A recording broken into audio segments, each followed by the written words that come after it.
Esther chapter 1. Now it came to pass, in the days of Ahasuerus, that in those days, when the king Ahasuerus sat on the throne of his kingdom, in the 3rd year of his reign, he made a feast unto all his princes and his servants, when he showed the riches of his glorious kingdom, and the honor of his excellent majesty, many days. And when these days were expired, where were white, green, and blue, and they gave them drink in vessels of gold, and the drinking was according to the law. Also Vashti the queen made a feast for the women in the royal house, which belonged to King Ahasuerus, on the 7th day, when the heart of the king was merry with wine, to bring Vashti the queen before the king with the crown royal. But the queen Vashti refused to come at the king's commandment by his chamberlains. Therefore was the king very wroth. Then the king said to the wise men, and the next unto him was Carshena, What shall we do unto the queen Vashti according to law? And Amukin answered before the king and the princes, For this deed of the queen shall come abroad unto all women. The king Ahasuerus commanded Vashti the queen to be brought in before him. Likewise shall the ladies of Persia and Media say this day unto all the king's princes, Thus shall there arise too much contempt and wrath. If it please the king, let there go a royal commandment from him, that Vashti come no more before King Ahasuerus. And when the king's decree, which he shall make, shall be published throughout all his empire, and the saying pleased the king and the princes. For he sent letters into all the king's provinces. Chapter 2. After these things, when the wrath of King Ahasuerus was appeased, then said the king's servants that ministered unto him, And let the king appoint officers in all the provinces of his kingdom, and let the maiden which pleaseth the king be queen instead of Vashti. Now in Shushan the palace there was a certain Jew, who had been carried away from Jerusalem with the captivity which had been carried away with Jeconiah, king of Judah. And he brought up Hadassah, that is, Esther. So it came to pass, and the maiden pleased him. Esther had not showed her people, nor her kindred, for Mordecai had charged her that she should not show it, and Mordecai walked every day before the court of the women's house. Now when every maid's turn was come to go in to King Ahasuerus, then thus came every maiden unto the king. In the evening she went, and on the morrow she returned into the second house of the women. Now when the turn of Esther, the daughter of Abihail, the uncle of Mordecai, and Esther obtained favor in the sight of all them that looked upon her. So Esther was taken unto King Ahasuerus into his house royal in the 10th month. And the king loved Esther above all the women. Then the king made a great feast unto all his princes and his servants. And when the virgins were gathered together the second time, Esther had not yet showed her kindred nor her people. In those days, while Mordecai sat in the king's gate, 2 of the king's chamberlains, Bigthan and Teresh, and the thing was known to Mordecai, who told it unto Esther the queen. And Esther certified the king thereof in Mordecai's name. And when inquisition was made of the matter, it was found out. After these things did King Ahasuerus promote Haman the son of Hammedatha, the Agagite, and all the king's servants that were in the king's gate bowed. Then the king's servants, which were in the king's gate, said unto Mordecai, Now it came to pass, when they spake daily unto him, and when Haman saw that Mordecai bowed not, nor did him reverence, and he thought scorn to lay hands on Mordecai alone, in the 1st month, that is, the month Nisan. And Haman said unto King Ahasuerus, If it please the king, and the king took his ring from his hand, and the king said unto Haman, Then were the king's scribes called on the 13th day of the 1st month, and the letters were sent by posts into all the king's provinces. The copy of the writing for a commandment to be given in every province was published unto all people, that they should be ready against that day. The posts went out, being hastened by the king's commandment, and the decree was given in Shushan the palace. Chapter 4. When Mordecai perceived all that was done, Mordecai rent his clothes, and came even before the king's gate, for none might enter into the king's gate clothed with sackcloth. And in every province, whithersoever the king's commandment and his decree came. So Esther's maids and her chamberlains came and told it her. Then called Esther for Hatach, one of the king's chamberlains. So Hatach went forth to Mordecai unto the street of the city, and Mordecai told him of all that had happened unto him. Also he gave him the copy of the writing of the decree that was given at Shushan to destroy them. And Hatach came and told Esther the words of Mordecai. Again Esther spake unto Hatach, all the king's servants, and the people of the king's provinces, do know. 12. For if thou altogether holdest thy peace at this time. Then Esther bade them return Mordecai this answer. Go, gather together all the Jews that are present in Shushan. So Mordecai went his way. Chapter 5. Now it came to pass on the third day.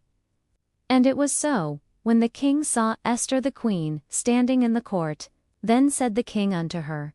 And Esther answered, If it seem good unto the king. Then the king said, Cause Haman to make haste, that he may do as Esther hath said. So the king and Haman came to the banquet that Esther had prepared, and the king said unto Esther at the banquet of wine.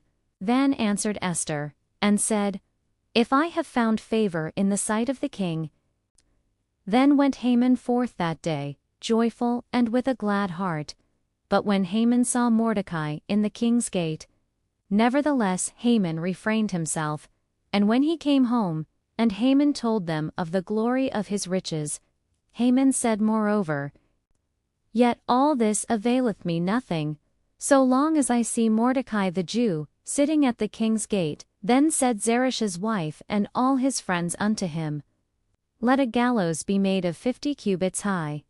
And the thing pleased Haman, and he caused the gallows to be made. Chapter 6. On that night could not the king sleep, and it was found written, that Mordecai had told of Bigthana and Teresh, 2 of the king's chamberlains. And the king said, What honor and dignity hath been done to Mordecai for this? And the king said, Who is in the court? And the king's servants said unto him. So Haman came in. And Haman answered the king, Let the royal apparel be brought which the king useth to wear. And let this apparel and horse be delivered to the hand of one of the king's most noble princes. Thus shall it be done to the man whom the king delighteth to honor. Then the king said to Haman, Make haste. Then took Haman the apparel and the horse.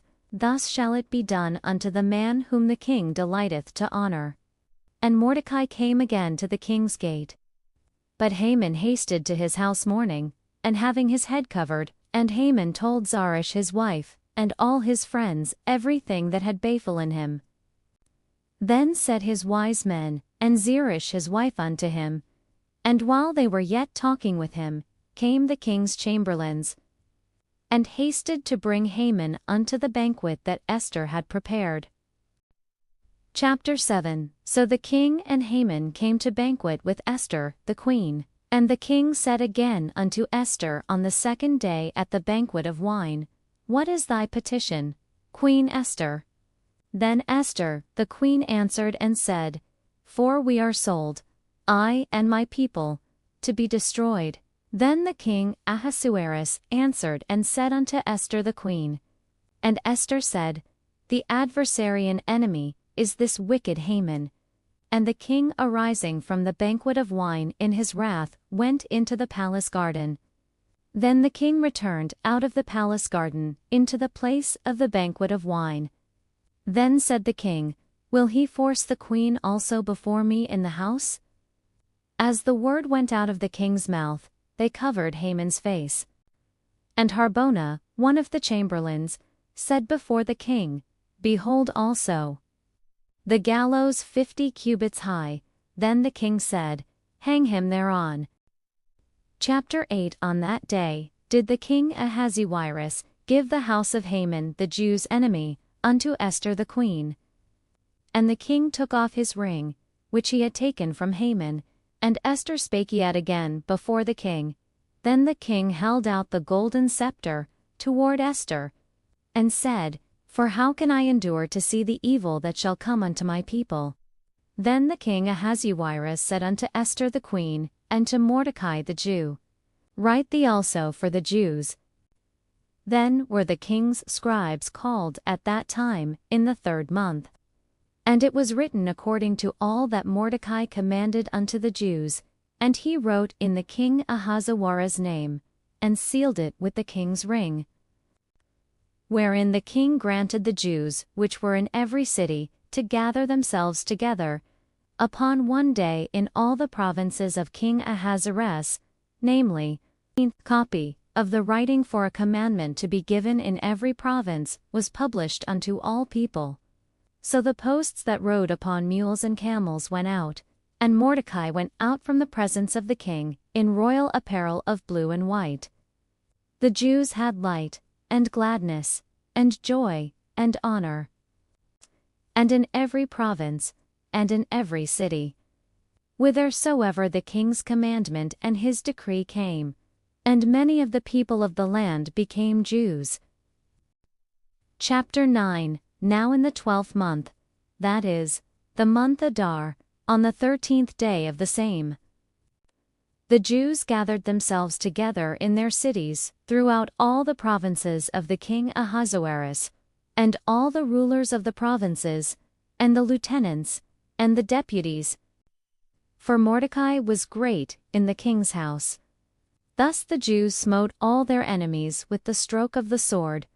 And in Shushan the palace the Jews slew and destroyed 500 men. And Parshendatha, and Alphon, and Aspatha, and Paratha, and Adalia, and Aridatha, and Parmishta, and Arizai, and Aridai, and Vagazatha, the 10 sons of Haman, the son of Hammedatha, the enemy of the Jews, slew they. On that day the number of those that were slain in Shushan the palace was brought before the king. 12. Then said Esther, and the king commanded it so to be done, and the decree was given at Shushan. For the Jews that were in Shushan gathered themselves together on the 14th day also of the month Adar, but the other Jews that were in the king's provinces gathered themselves together on the 13th day of the month Adar. But the Jews that were at Shushan assembled together on the 13th day thereof. Therefore the Jews of the villages that dwelt in the unwalled towns, and Mordecai wrote these things, to stablish this among them, as the days wherein the Jews rested from their enemies. And the Jews undertook to do as they had begun, because Haman the son of Hammedatha, the Agagite, the enemy of all the Jews. But when Esther came before the king, wherefore they called these days Purim, after the name of Pur. Therefore for all the words of this letter, the Jews ordained, and took upon them, and that these days should be remembered and kept throughout every generation, every family, every province, and every city. Then Esther, the queen, the daughter of Abihail, and Mordecai the Jew, and he sent the letters unto all the Jews, to confer these days of Purim in their times appointed, and the decree of Esther confirmed these matters of Purim. Chapter 10. And the king Ahasuerus laid a tribute upon the land, and upon the isles of the sea, and all the acts of his power, and of his might, and the declaration of the greatness of Mordecai. Whereunto the king advanced him, for Mordecai the Jew was next unto King Ahasuerus,